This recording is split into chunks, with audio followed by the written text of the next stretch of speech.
chanter. Faut chanter, maman, faut chanter.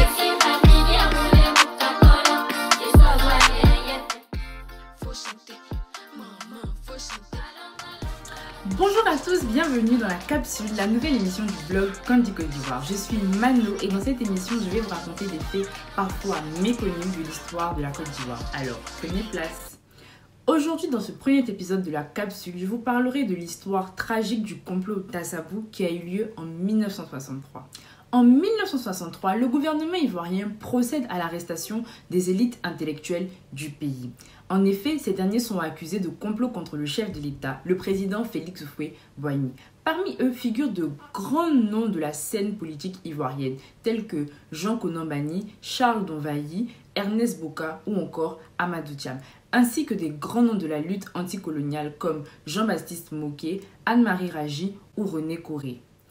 À Azzabou, les gardes pénitentiaires mènent la vie dure aux détenus. Ils sont menacés et torturés quotidiennement. Certains d'entre eux voient même leurs membres de leur famille emprisonnés à leur tour. C'est le cas de Ladji Sidibé, ami intime du président Houphouët et dont la femme sera emprisonnée à son tour. Afin de pousser Ladji Sidibé à bout, les gardes pénitentiaires menacent sa femme d'avoir des rapports sexuels avec un homme lépreux sous ses yeux si celui-ci n'avoue pas son implication dans le complot. Ladji Sidibé est à bout et finit par reconnaître un crime qu'il n'a pas commis. Mais nous y reviendrons. D'autres, tels que Ernest Boka, finiront par mourir de leurs coups et blessures.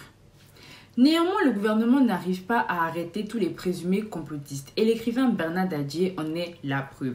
Le jour même où le gouvernement envoie des gardes procéder à son arrestation à son domicile, il s'envole pour les États-Unis afin d'y apprendre l'anglais. Cependant, sa famille vivra dans des conditions difficiles car son compte bancaire sera gelé sous ordre du gouvernement.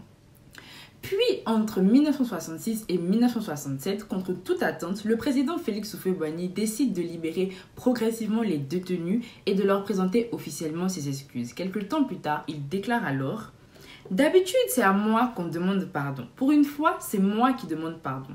Vous avez été emprisonné, pendant des années, vous avez souffert. Pour rien. Car il n'y a jamais eu de complot en Côte d'Ivoire. » Sur ces mots, les victimes réintègrent petit à petit la société, reçoivent des indemnités financières et des promotions politiques visant à faciliter leur réinsertion sociale. Si la vie semble reprendre son cours, un climat de terreur règne dans le pays et personne ne semble prêt à oublier cet événement douloureux visant à dissuader quiconque souhaiterait s'opposer au régime en place. L'histoire d'Assabou, aussi tragique soit-elle, est l'histoire de ces hommes et de ces femmes qui se sont battus pour la liberté et la construction de leur pays, ce qui leur aura valu à un certain moment leur liberté individuelle, leur intégrité morale et physique. Ainsi s'achève l'épisode 1 de la capsule et j'espère qu'il vous aura plu. J'ai été ravie de vous présenter cette émission. Si cette émission vous a plu, n'hésitez pas à liker, partager, commenter. Cela permettra de faire connaître l'émission à plus de personnes.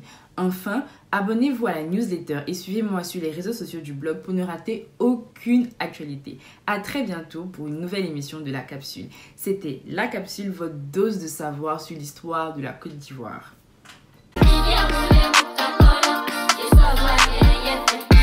Faut chanter.